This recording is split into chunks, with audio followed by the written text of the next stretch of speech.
ऐसे चुप हैं कि ये मंजिल भी कड़ी हो जैसे। तेरा मिलना भी जुदाई की घड़ी हो जैसे। अपने ही साए से हर गाम लरज़ जाता हूँ,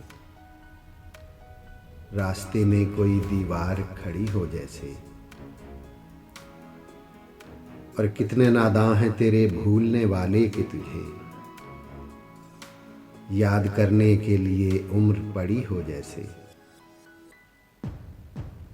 तेरे माथे की शिकन पहले भी देखी थी मगर ये गिरा अब के मेरे दिल में पड़ी हो जैसे। और मंजिलें दूर भी हैं, मंजिलें नज़दीक भी हैं, अपने ही पाँव में जंजीर पड़ी हो जैसे। आज दिल खोल के रोए हैं तो यूं खुश हैं फराज,